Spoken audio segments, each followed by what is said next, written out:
música composta pela compositora Socorro Lira, paraibana, para esse mini documentário chamado Rezadeiras do Brasil. O tom é meio melódico, infelizmente não sei cantar. Salve, salve a fé no amor, que cura todo mal a dor. Salve, salve o ramo sagrado, a natureza foi quem gerou.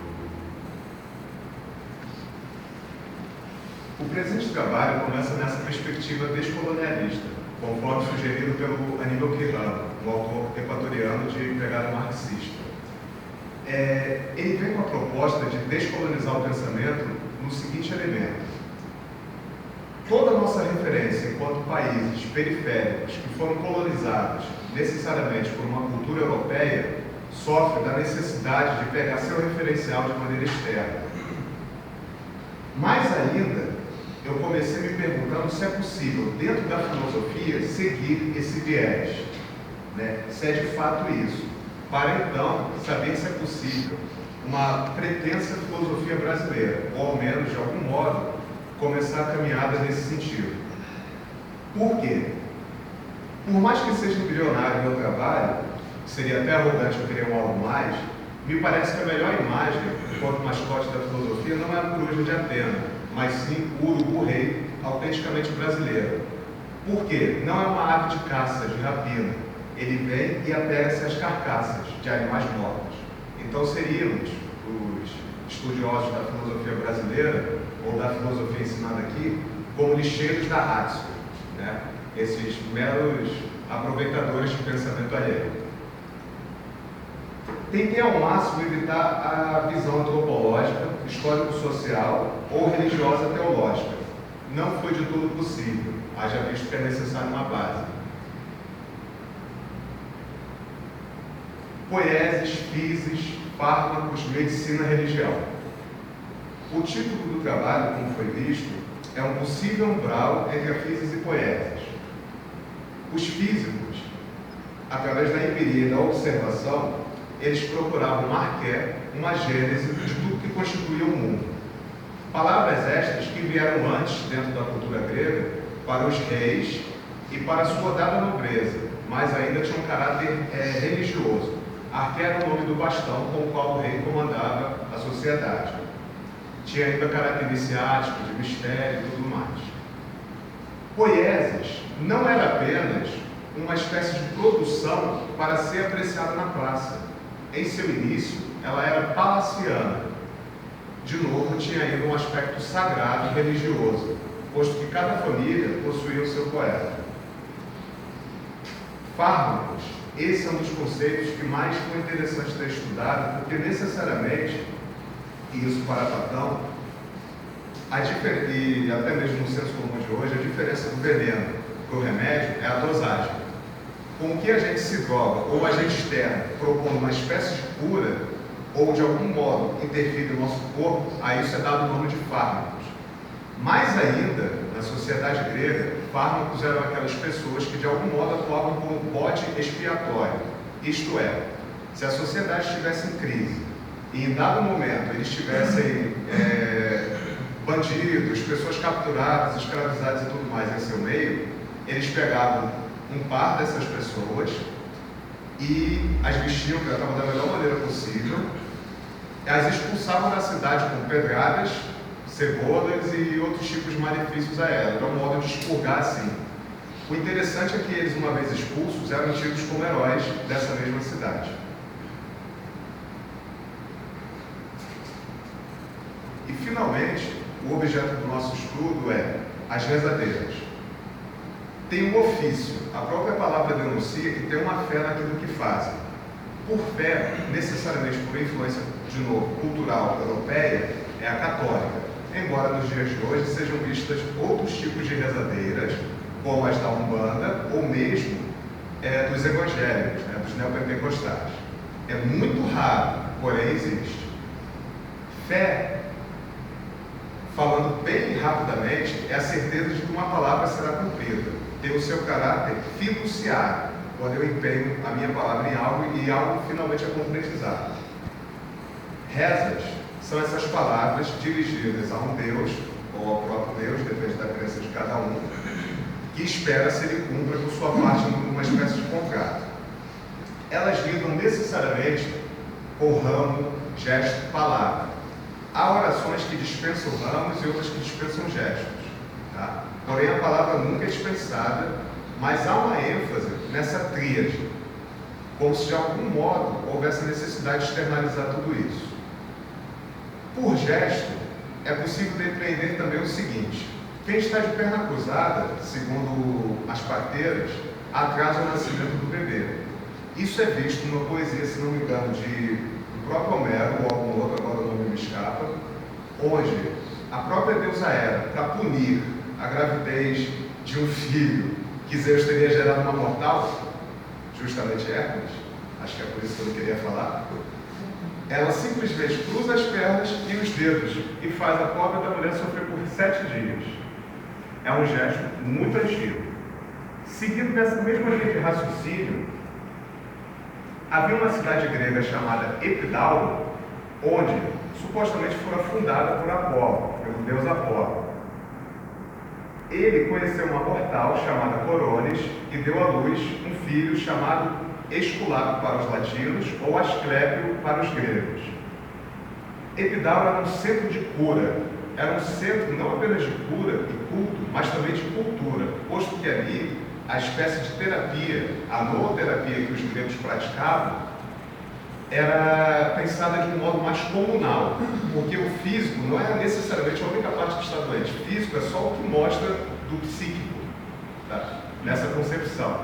Então, os asclepíades, pessoas que praticavam a arte da cura em nome de Asclépio, curavam as pessoas através de um significado chamado de metanoia, ou conversão através da palavra, conversão de caráter. Tanto que eles insistiam na seguinte fala, que para se curar de fato é preciso ter os pensamentos santos. Isso influencia os latinos com aquela frase célebre, mens sana in corpore sano. Quem define saúde, define ao mesmo tempo doença. Cura é apenas o cuidado. Para Platão, querendo ou não, a doença é um ser que tem direito à vida também. Por isso o fármaco tem sempre esse aspecto de que, por mais que cure eu, que sou um ser vivo, está também agredindo este outro ser que dentro de minha vida quer apenas alimentar.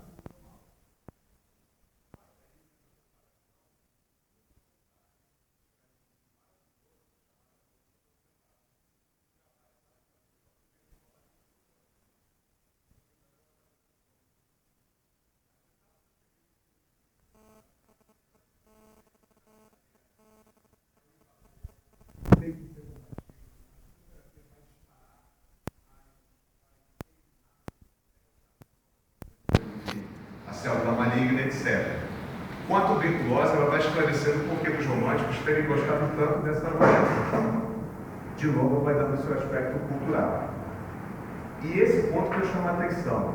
Se a doença é como metáfora, e a palavra é uma espécie de fármaco que auxilia na cura, é possível pensar, através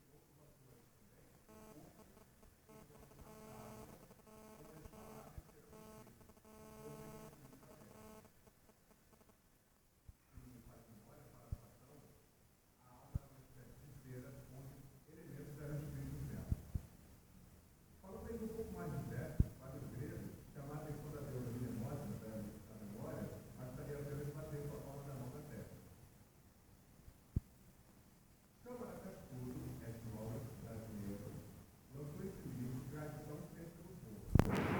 Por quê? O povo e o conceito de popular é necessariamente uma marca de distinção de classe. Como é feita a ciência do povo? Ora, eu faço isso porque alguém fez antes de mim e outro alguém antes dele e assim por diante. Fez porque deu certo em algum momento e sigo fazendo. Tradição é apenas essa troca de conhecimentos. A palavra confunde-se com traição, por isso que o D é suprimido, porque tem esse mesmo caráter de troca. No caso da traição, uma troca onde há uma perda para algum dos lados. Superstição é a palavra que tentamos trabalhar de maneira mais filosófica, ampliando seu significado, como oposto a sujeito.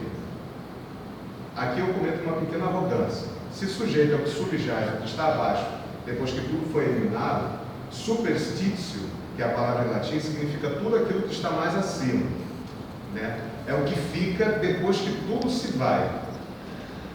Fanatismo é uma palavra que vem de fano, que era o modo como a religião oficial para os romanos era interpretada. Na cidade, os templos. Nos campos ao redor, o fano. Explicando ainda melhor, é como o popular interpretava a religião dita oficial.